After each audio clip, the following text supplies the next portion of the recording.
Have you ever wondered why some people seem to have a magical ability to succeed at everything they touch? They start a business, and within 2 years they're making millions.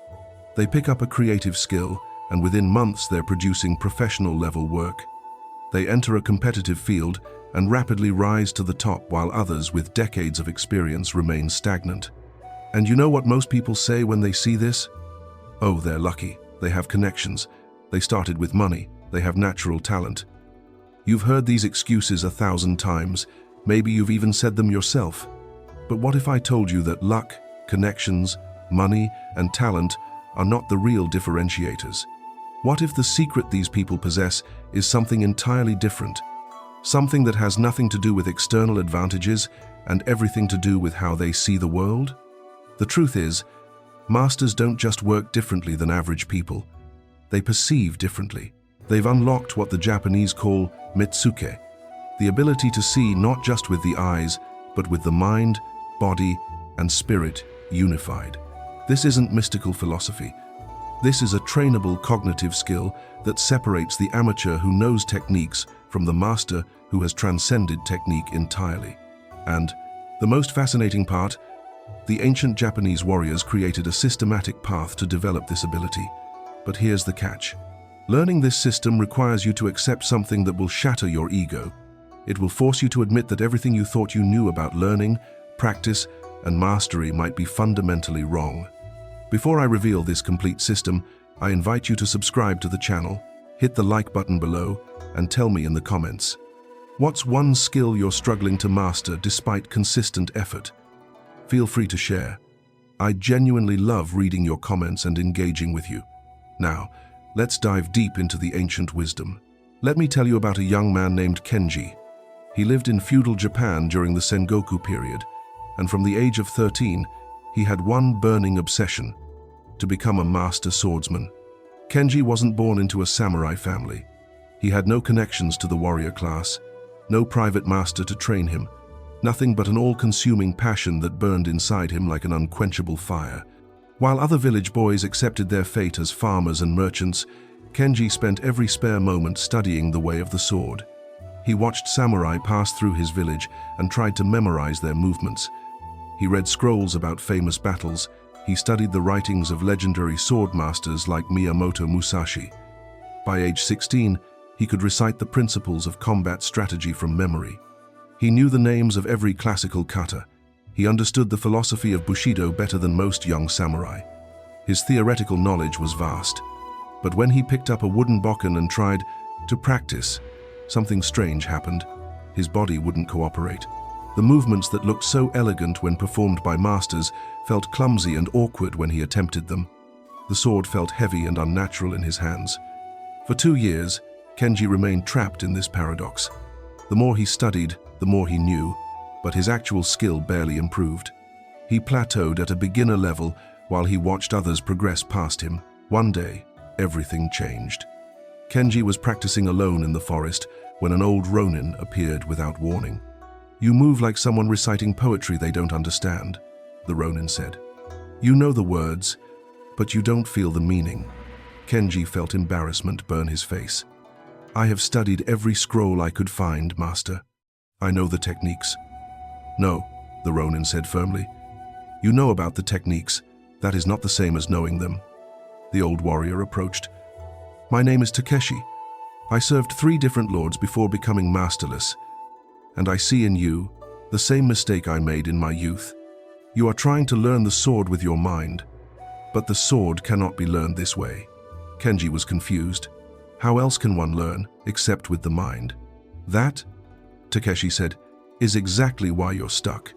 You think the mind is one thing, but the ancient masters knew that humans have 3 minds, not one, and mastery requires unifying all 3. Takeshi led Kenji to a clearing and sat down. "Before I teach you anything about the sword, you must understand the 3 minds. This knowledge has been passed down through generations of Japanese masters, but few in your generation understand it anymore. The first mind," Takeshi began, "is Shin, the thinking mind. This is the mind you have been using, the mind of logic, analysis, and conscious thought. This mind learns facts, memorizes techniques, and understands principles. This mind is essential, but it is not where mastery lives. He picked up a stick and drew in the dirt. The second mind is Tai, the body mind. This is the intelligence that lives in your muscles, bones, and nervous system. This mind does not think in words or concepts. It thinks in movement, sensation, and physical memory. When you see a master move with perfect form, you are seeing the body mind in action. The third mind, Takeshi continued, his voice becoming quieter, is Shin, the spirit mind. This is the deepest intelligence, the part of you that knows without knowing how it knows. The masters call this mushin, no mind. At this level, there is no separation between you and the sword, between intention and action, between self and opponent.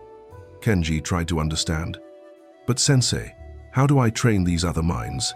I only know how to use the thinking mind. Exactly, Takeshi said. This is the problem with modern learning. Your entire life, you have been taught that learning means studying with the thinking mind, reading, memorizing, understanding concepts, and this has made you powerful in the thinking mind, but weak in the other two minds. True mastery requires all three minds working in perfect unity, and there is a path, a systematic progression that the ancient warriors developed to unify these three minds. We call it the three gates. The first gate, Takeshi explained, is called Kata Shin, form mind. At this gate, you are training the body mind to understand what the thinking mind already knows. For the next 6 months, you will practice only one kata, the most basic sword form. You will practice it slowly, with complete attention, 1,000 times per week. Kenji's heart sank. Only one kata? For 6 months? But sensei, I want to learn real sword fighting techniques. Takeshi's eyes hardened. And that impatience is why you will never be a master if you continue thinking this way. The first gate is not about collecting techniques. It is about teaching your body mind to speak. Right now, when you pick up the sword, your thinking mind tries to control every movement. Move the foot here. Angle the blade this way. Shift your weight like this. Your thinking mind is talking, giving orders to your body like a general shouting commands to confused soldiers. This is too slow, too clumsy, too conscious. In a real fight, there is no time for the thinking mind to give orders. The body mind must act instantly, without thought. But your body mind is currently deaf and mute. It doesn't know how to move correctly because it has never been properly trained. So we must teach it. And teaching the body mind requires a completely different approach than teaching the thinking mind. Takeshi demonstrated the kata, a simple sequence of cuts, blocks, and stances. You will not think while practicing this. No analysis, no trying to understand. Just repeat, over and over. Let your body-mind absorb the pattern through pure repetition. For the first month, Kenji struggled terribly. His thinking mind kept interrupting. Am I doing this right? Should my foot be more to the left? Is this the correct angle? The constant mental chatter made every movement feel mechanical and forced. But Takeshi was relentless. Stop thinking. Just move. Feel the form. Let your body learn. Slowly, something began to shift. Around the third month, during repetition number 3,847, something extraordinary happened. Kenji's body executed the kata perfectly, smoothly, beautifully, and he hadn't been thinking about it at all. His thinking mind had been quiet, and his body mind had simply performed. Did you feel that? Takeshi asked, watching from nearby. That moment when thought disappeared and only movement remained. That is the first whisper of the body-mind awakening. What Kenji was experiencing has a precise neurological explanation that modern science has only recently understood. When you learn a physical skill, the knowledge first exists in your prefrontal cortex, the conscious, thinking part of your brain. This is slow, requires intense concentration, and drains mental energy quickly. But with proper repetition, specifically 300 to 1,000 correct repetitions, something remarkable happens. The motor pattern begins transferring from the prefrontal cortex to the cerebellum and basal ganglia. These are much older, faster, more efficient brain structures that operate below conscious awareness. Once a skill pattern is encoded in these deeper structures, it becomes what neuroscientists call procedural memory or muscle memory. The skill no longer requires conscious thought. It happens automatically, fluidly, perfectly. This is what the ancient Japanese warriors understood intuitively and called body-mind. They didn't have fMRI machines, but they knew from centuries of observation that true skill lives below the thinking mind. But here's what most modern people never understand. This transfer from conscious to unconscious processing only happens with a specific type of practice. Not just any repetition works. The practice must be slow enough to maintain perfect form, focused enough to prevent mental wandering, repetitive enough to encode the pattern deeply, free from constant analytical thinking. This is why Takeshi forbid Kenji from analyzing during practice. Analysis keeps the skill in the thinking mind. To transfer it to the body mind, you must practice in a state that the Japanese call mushin no Shin, mind of no mind. After 6 months at the first gate, Kenji's body had learned one kata so deeply that he could perform it perfectly while holding a conversation, while distracted, even while half asleep. The pattern had transferred completely into his body-mind. Now, Takeshi said, you are ready for the second gate. The first gate taught your body-mind to execute form perfectly, Takeshi explained. But if you stop there, you will be rigid. You will be able to perform kata beautifully in practice, but you will be helpless in a real fight where nothing goes according to plan. The second gate is called Henka Shin, transformation mind. At this gate, you learn to adapt, to respond, to flow with changing circumstances. For the next year, Takeshi's training changed completely. Instead of practicing the same kata repeatedly, Kenji now faced endless variation. Takeshi would attack from different angles, at different speeds, with different weapons, with feints and deception. Sometimes he would fight alone. Sometimes he would bring other students to attack Kenji simultaneously. At first, Kenji was overwhelmed. His body-mind knew the perfect kata, but real combat was chaos. Nothing matched the clean patterns he had memorized. Your body-mind speaks one language now, Takeshi said, after a particularly frustrating session. It knows how to say one sentence perfectly, but mastery requires your body-mind to become fluent, to speak 1,000 sentences, to create new sentences it has never spoken before. This is the purpose of the second gate. You are not learning new techniques. You are teaching your body-mind to improvise, to take the foundation from the first gate and adapt it infinitely. Takeshi introduced a concept that would change everything: ma'ai, the concept of combative distance and timing. Most students think fighting is about techniques, Takeshi explained. Block this way, cut that way. But masters know fighting is about ma'ai. If your ma'ai is perfect, even a simple technique becomes devastating. If your ma'ai is wrong, even the most sophisticated technique will fail. Ma'ai cannot be learned by the thinking mind. It is too dynamic, too fluid, too contextual. Only the body-mind can perceive and respond to ma'ai in real time. For months, Kenji trained his body-mind to feel distance and timing. Takeshi would attack, and Kenji would practice responding with the minimum necessary movement. Not too early, not too late, not too much, not too little, just enough. Slowly, Kenji began developing what the masters call sen, initiative, the ability to perceive the moment before the moment, to feel when an opponent is about to attack, not through conscious observation, but through the body-mind's direct perception. One day during training, Kenji blocked an attack he hadn't consciously seen coming. His body had responded before his thinking mind even registered the threat. There, Takeshi said with rare approval, your body-mind is becoming intelligent. It is learning to perceive and respond without waiting for orders from your thinking mind. As Kenji's body-mind developed, he began noticing something strange. He could feel things he couldn't explain.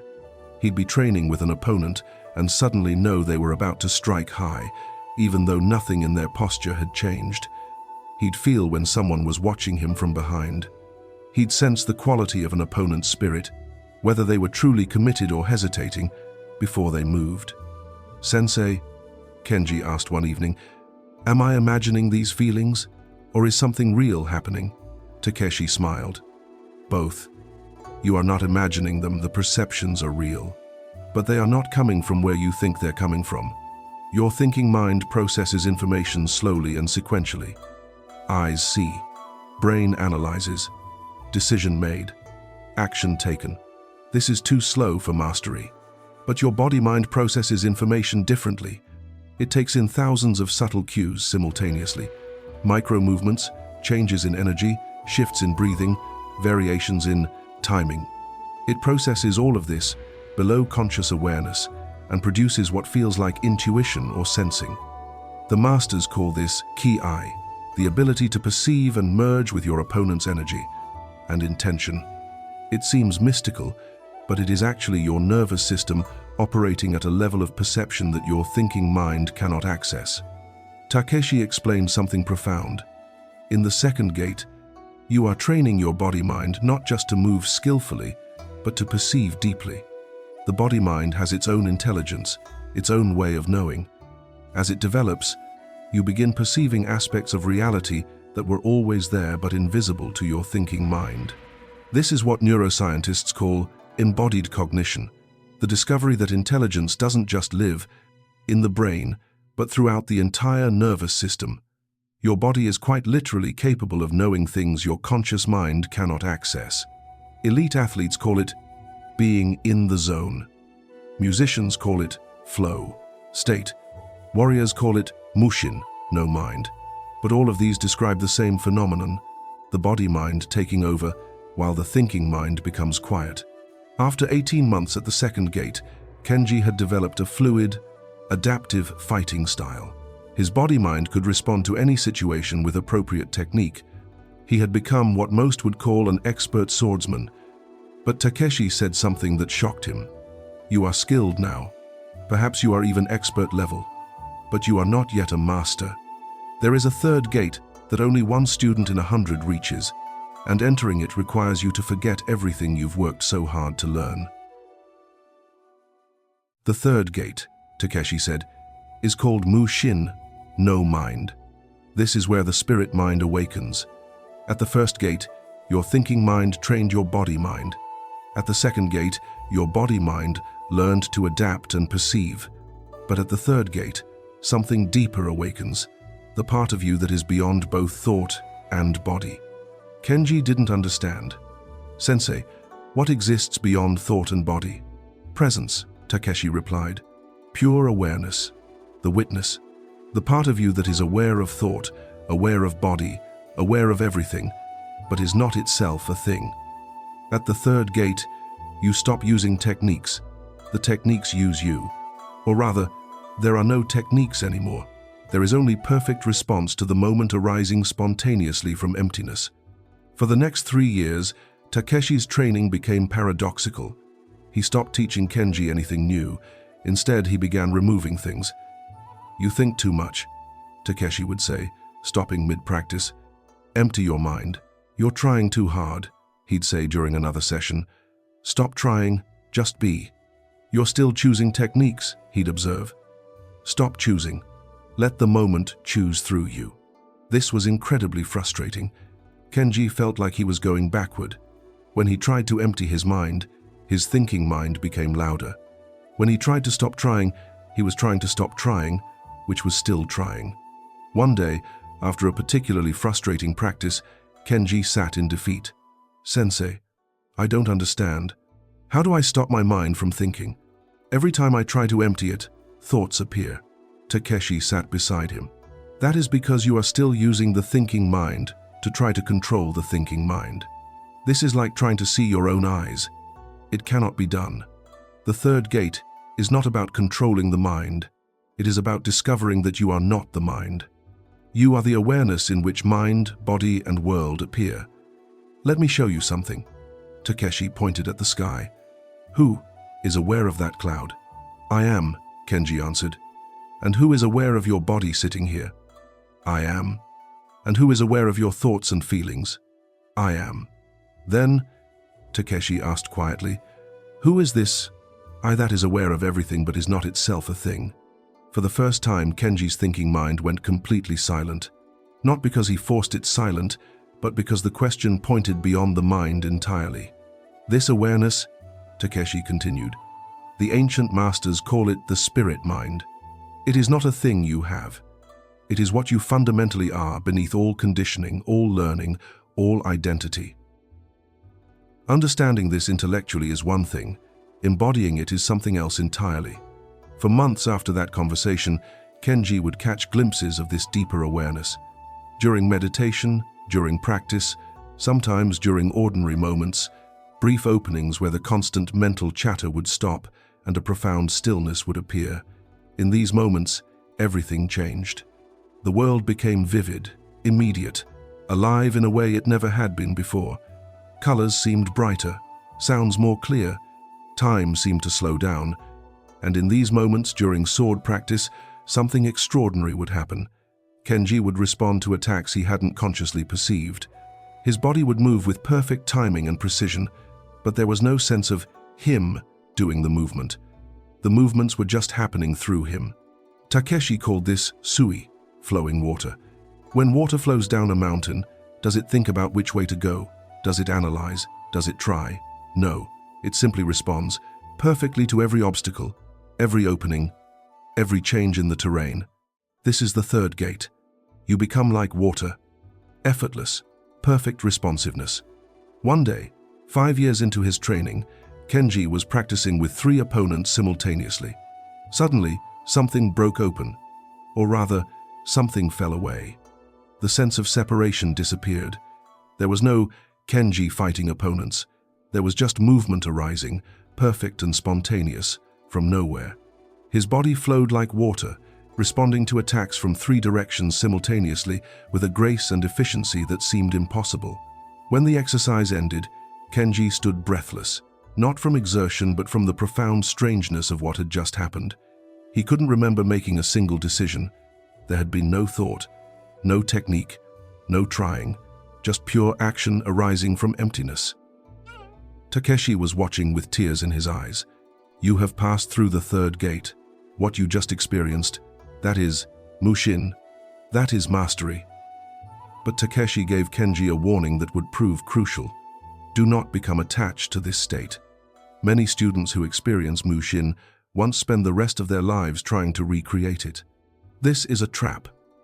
The third gate is not a state you achieve and then possess. It is your natural condition when all interference is removed. Some days, you will experience it clearly. Other days, thought and effort will return. This is natural. This is the rhythm of being human. The true master is not someone who stays in mushin constantly. The true master is someone who can move fluidly between all 3 minds as needed. Takeshi explained, "The thinking mind is not your enemy. It is a powerful tool when used appropriately. You need it for planning, for teaching, for abstract reasoning. The problem is when the thinking mind tries to do everything, including things it is not designed for. The body mind is not the final goal. It is a deeper intelligence than the thinking mind, but it still operates within the realm of form, technique, and learned patterns. The spirit mind is the source, the awareness that illuminates everything. But even this is not something you possess or achieve. It is what you are when you stop pretending to be something else. The true master," Takeshi concluded, "moves freely between all 3, thinking when thought is appropriate, feeling and moving from the body mind when action is needed, resting as the spirit mind when nothing needs to be done." Years later, Kenji would realize that the 3 gates are not actually 3 different things. They are 3 different perspectives on the same unified reality. Like looking at a mountain from the east, from the west, and from above, 3 views of one mountain. 20 years after beginning his training, Kenji had become a renowned swordsman. Students came from distant provinces to learn from him, and they always asked, "Master, what is the secret to your skill?" Kenji would smile and say, "There is no secret, there is only the path, the 3 gates, and anyone can walk it if they're willing to pay the price." But Kenji had learned something else through the years. The 3 gates are not just about swordsmanship. They are the universal pattern of how deep mastery develops in any domain. Do you want to master music? Kenji would tell his students. First gate, train your hands to play with perfect form through obsessive repetition. Second gate, develop your musical ear and ability to improvise and respond. Third gate, play from emptiness, where music flows through you without effort. Do you want to master business? First gate, learn the fundamental skills and best practices through imitation and repetition. Second gate, develop the ability to adapt these skills to changing markets and respond dynamically.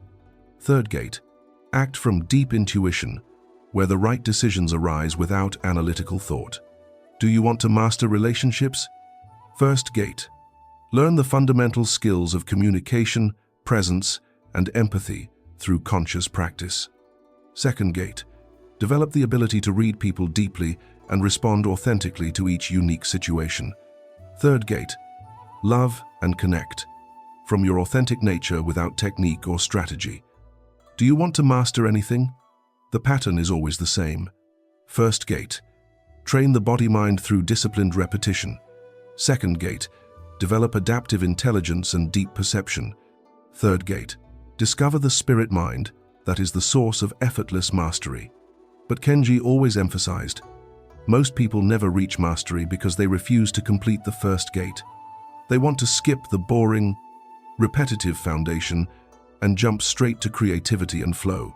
This is impossible. You cannot improvise jazz without first training your fingers to play scales 10,000 times. You cannot respond dynamically in business without first learning fundamental principles through disciplined study.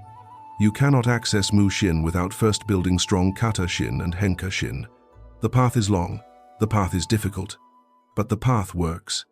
It has worked for thousands of years, in every culture, in every domain. There are no shortcuts, there are only gates, and you must pass through each one. But Kenji observed something troubling about his generation and the ones that came after. A disease was spreading that made true mastery nearly impossible. People today, Kenji would say, suffer from what I call gate confusion. They mix up the gates. They try to practice first gate skills with a second gate approach. They try to force third gate experiences through first gate methods, and they remain stuck forever. I see students who want to find their own style before they've mastered the basics. This is trying to do second gate work without completing the first gate. It produces mediocrity disguised as originality. I see students who read books about flow states and being in the zone and try to force themselves into these states through effort and technique. This is trying to achieve the third gate through the first gate. It is using the thinking mind to try to reach no mind. It cannot work. I see students who collect techniques endlessly, always learning something new before mastering the last thing. They have hundreds of tools but cannot use any of them skillfully. They never complete the first gate because they keep abandoning it for novelty. The modern world, Kenji observed, rewards speed over depth, novelty over mastery, information over wisdom. This is why true masters are becoming rare. Not because people lack talent, but because they lack patience for the path. Social media has made this worse. People see the highlight reels of masters performing at the third gate and think they can skip directly there. They don't see the 10 years of boring, repetitive first gate work. They don't see the frustrating adaptation period of the second gate. They only see the final result and want it immediately. But mastery doesn't work that way. It has never worked that way. The 3 gates are not optional. They are the structure of how deep skill develops in the human nervous system. You can deny this, but you cannot change it. So here's what you need to understand. Everything I've told you about Kenji, about the sword, about Japanese warrior training, this is not history. This is about you, right now, whatever you're trying to master. If you're stuck despite working hard, you're likely making one of 3 mistakes. First, you're trying to skip the first gate. You want results before building foundations. You want to be creative before being competent. You want to improvise before you can execute the basics perfectly. Solution: choose one fundamental skill in your domain. Practice it with complete attention 500 to 1,000 times, not understanding it, not analyzing it, Just pure repetition until your body-mind absorbs it completely. In programming, write the same basic algorithm 500 times until your fingers know it without thinking. In writing, rewrite the same paragraph structure 500 times until it becomes natural. In business, practice your pitch or core skill 500 times until it flows effortlessly. In music, play the same scale pattern 1,000 times until your hands move automatically. Second, you're trying to stay in the first gate forever. You're collecting techniques, memorizing information, but never developing adaptive intelligence. You know a lot, but can't respond dynamically to novel situations. Solution: once a skill is deeply encoded, you can do it while distracted, while tired, without thinking. Start introducing variation. Change the context. Add unpredictability. Force your body-mind to adapt. Face different opponents, work with different materials, solve different problems, respond to changing conditions. This is how your body-mind learns to improvise and flow. Third, you're trying to force the third gate. You're reading about flow states, trying to let go, attempting to trust your intuition, but you haven't built the foundation of skill that makes true effortlessness possible. Solution: stop trying to reach no mind. Instead, complete the first and second gates so thoroughly that the third gate opens naturally. You cannot force emptiness. You can only remove the obstacles that block it. The third gate is not something you achieve. It's what remains when you've built such deep skill that effort becomes unnecessary. Here's the exact practice protocol that Kenji taught to every serious student. You can start it today in whatever domain you're pursuing mastery. First gate practice. Months 1 to 6. Choose 2 to 3 fundamental skills in your domain. Practice each one daily with complete attention. Minimum 100 repetitions per day, per skill. No variation. No creativity. Just perfect repetition. Practice slowly enough to maintain perfect form. Minimize analytical thinking during practice. Track your total repetitions. Aim for 1,000 plus per skill. When you can perform the skill while distracted, you're ready for Gate 2 second. Gate practice, months 7 to 24. Continue daily practice of fundamentals, 50 reps each. Add variability, different contexts, changing conditions. Practice responding to unpredictable challenges. Study how masters in your field adapt and flow. Develop your perceptual sensitivity, your domain's eye. Begin combining skills in novel ways. Seek out sparring partners or variable practice conditions. When adaptation feels natural and intuitive, you're approaching Gate 3. Third gate opening, Year 3 plus. Continue all previous practice, but with less conscious effort. Add daily meditation or stillness practice, 10 to 20 minutes. Practice your skill without trying to practice. Let go of technique while maintaining skill. Rest as awareness during performance. Allow spontaneous action to arise without forcing. This gate opens when it opens. You cannot rush it. Critical. Reminders. Most people quit during the first gate because it feels boring. This is the test. Can you persist through boredom? Most people never leave the first gate because they keep adding new techniques instead of deepening old ones. Most people try to force the third gate through books and concepts. This never works. The gates are sequential. You must complete each one. There are no shortcuts. Kenji lived to be 78. In his final days, surrounded by his most devoted students, one asked, "Master, after a lifetime of training, what was the most important lesson you learned?" Kenji was quiet for a long moment, his breathing slow and peaceful. Then he spoke, "That mastery is not about becoming something you're not. It's about removing everything that blocks what you already are. The first gate teaches you form. The second gate teaches you adaptation, but the third gate reveals that you were never actually learning anything. You were just remembering what you always knew beneath all the conditioning.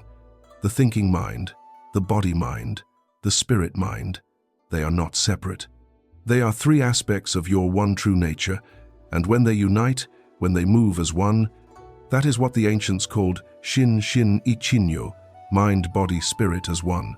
He looked at each student with eyes that seemed to see through to their soul. Don't waste years like I did trying to find, quote, shortcuts that don't exist. The 3 gates are the path. Not a path. The path. Walk through each one completely. Don't rush. Don't skip. Don't quit when it gets boring or frustrating. And here's what no one tells you. The path itself is the destination. You think you're walking toward mastery, but mastery is not waiting for you at the end. Mastery is happening in every repetition, every adaptation, every moment of awareness. You are already a master. You just haven't realized it yet. The gates are not obstacles, they are revelations. Each one shows you a deeper truth about who you really are. And when you've walked through all 3, you will discover that the person who started the journey and the person who completed it are not the same. And yet, they were never different. Those were his last words about the way. Kenji closed his eyes, took one final breath, and returned to the emptiness from which all things arise. His students bowed deeply, tears streaming down their faces, knowing they had witnessed the end of a true master's journey. But Takeshi's teaching lived on through them, and through every generation that followed, and now, through you. If this video awakened something deep within you, subscribe to the channel now and activate the notification bell so you never miss a teaching. And tell me in the comments, which of the 3 gates are you currently walking through in your chosen path? First gate? Second gate? Third gate? Or are you still deciding whether to begin? If you made it all the way to the end of this video, you're already in the top 1% of people. Most quit within 3 minutes. The fact that you stayed proves you have the patience required for true mastery.